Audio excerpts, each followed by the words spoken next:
Billy landed on our screens in 1980's The Empire Strikes Back. Let's find out more about the real-life Lando Calrissian. Billy was born in New York City in 1937 to his parents Loretta Bodkin and William. They were a low-income family, so both of his parents had to work multiple jobs to keep the household afloat. His mother was an elevator operator at the Lyceum Theater, and his father's job was to guard and take care of the property of wealthy landowners. Their jobs often kept them away from home, so Billy was mostly raised by his grandmother while his parents were out working. From a young age, despite not being there all the time, his father taught him about etiquette and being well-dressed. Billy's mother always dreamed of being a performer and becoming a Hollywood star. While working at the theater, she was studying opera so that she could one day make a career out of performing music. She became a fairly accomplished opera star, but never broke into the movie industry in Hollywood. But it was because of her dream to become a Hollywood star that she stumbled on the opportunity to let Billy be a star instead. One day she was working at the theater as usual and found out that they were looking for a little boy to play a page, boy to a duchess. Loretta ran home and brought 7-year-old Billy over to the theater to audition in front of John Murray Anderson. The story goes that Billy walked onto the stage and the casting judges asked him to start from the side and walk across the stage again.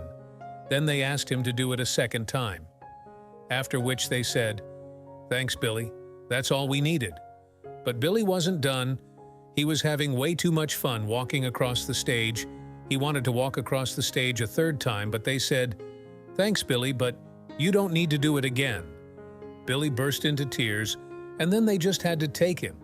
When asked about how he ever even got into acting, Billy always said, "Well, I cried my way into show business." That was Billy's first big break, but he was still quite young if you couldn't tell that from him bursting into tears. After this role, he didn't do any acting or show business for years. Although he wanted it desperately, the actual role itself turned out to be pretty boring, and he became unenthusiastic about acting. His mother never had any intentions to turn him into a child star. Instead, she focused on giving him a good education and putting him through normal school, like all the other kids. Her background in the arts, and Billy's natural inclination towards it, is the reason why she finally enrolled him in a music and arts high school, so he could follow his passions through education. While in high school, he studied to be a painter. He got a scholarship to the National Academy because Billy had some pretty spectacular painting talents. Painting was his truest passion and pursuit. He was never superbly passionate about acting, but he couldn't get away from it no matter how hard he tried. After a few years, he returned to the Broadway stage and began regularly acting. He admitted in an interview that he only did this because he wanted money to pay for paint and canvases. At some point, though, his passion for a career in painting was behind him, and he decided to follow the path that destiny was leading him in. Billy was acting consistently on Broadway for over a decade, seeing moderate success. But he was approaching his mid-30s without a single breakout role or award earned. In 1971, Billy finally got his breakthrough role. A new movie was being made, and the cast was already set and ready to go. But the lead actor ended up tearing his Achilles heel a few days before shooting was supposed to begin. The entire production team scrambled to find a new actor for the part and had to run auditions in a rush. After a few days, they finally found Billy Dee. He got to play a lead role in a film named Brian's Song with James Caan. James and Billy were nominated for Emmys for their emotional and electric portrayal of a friendship between Brian Piccolo and Gale Sayers. However, they did not win the Emmy and lost out to Keith Mitchell. Billy was pretty mad about this outcome, which he thought was completely unjustified. After the ceremony, he commented that the award choice was totally, absolutely absurd. Do you know what else is totally and absolutely absurd? The fact that you haven't clicked the subscribe button and the notification bell yet? Don't miss out on your favorite Black Hollywood content. After this role, he started landing a lot of the Hollywood hit roles we know him for today. In 1972, he starred in Lady Sings the Blues with Diana Ross. This was the film that made him a Hollywood sex symbol. The New York Times wrote an article about him where he was described as Black Clark Gable. But Clark had a lot more opportunities than Billy did as a black person trying to make it big in Hollywood. 8 years later, he was cast as Lando Calrissian in The Empire Strikes Back, becoming the first African-American actor to ever get a role in the Star Wars series. George Lucas, creator of the Star Wars films and TV shows, didn't even have a specific person in mind when looking for someone to play the role. When the first drafts of the screenplay were found, there was a note in George's handwriting of Billy's full name. Turns out George Lucas saw Billy in a movie in 1976, and that movie was written by one of George's close friends. The romantic on-screen image that he had in that film is what got George thinking about how perfect Billy would be for the role after he auditioned. Billy's unique charm and attitude were the exact traits that he wanted Lando to emulate. Billy had basically won himself the role as soon as he auditioned. In 1981, Billy was being interviewed for his experience playing the role of Lando. He said it was a great role in terms of transcending all the cliches and values, all the stereotypes. The name alone, Lando Calrissian, it's an Armenian name. It gets away from all those questions. He's a person of the universe. He began his musical journey in the 1950s as a jazz singer and pianist. In the 1960s, Williams released several albums, including Let's Misbehave and The Blues Billy Dee Williams Style. His music style encompassed jazz, blues, and rhythm and blues.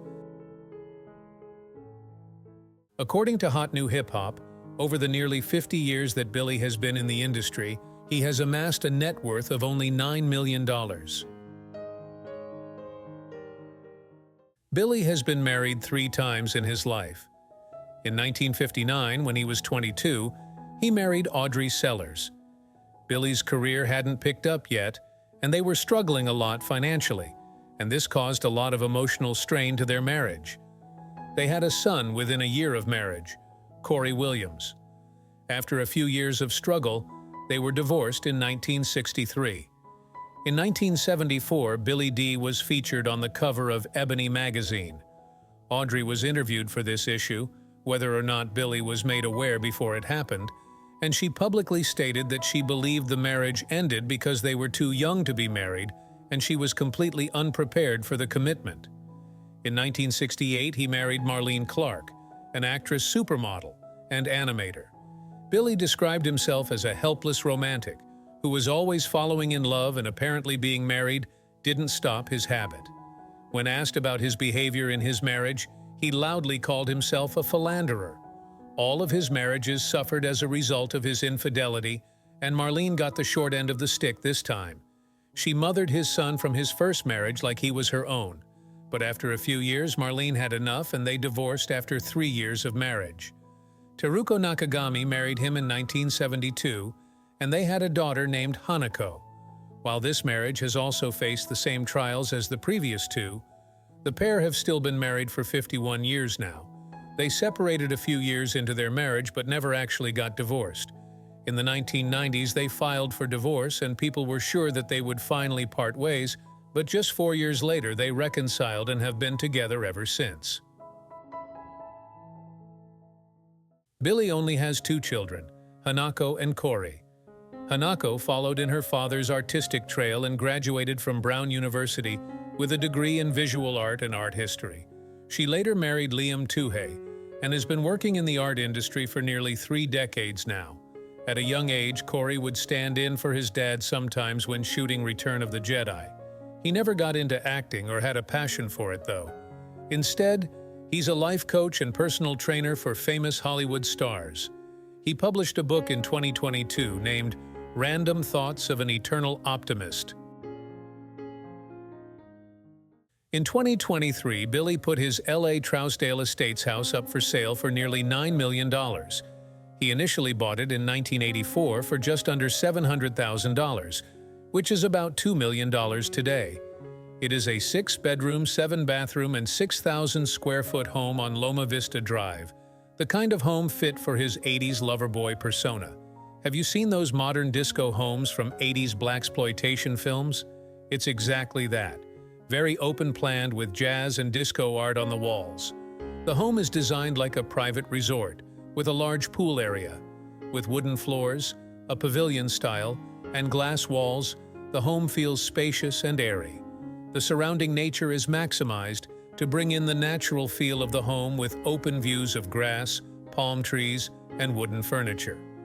The interior design is inspired by a trip to Bali, with an upper-class modernized twist, so Billy feels like he's on vacation whenever he's home. So where did he move afterward? New York City. But he hasn't disclosed any details about his new home yet. In 2019, Billy was featured in an episode of West Coast Customs, and we got the chance to peek into his most prized automotive possession, a Jeep Wagoneer. He described the car as one of a kind, having first purchased it in 1984.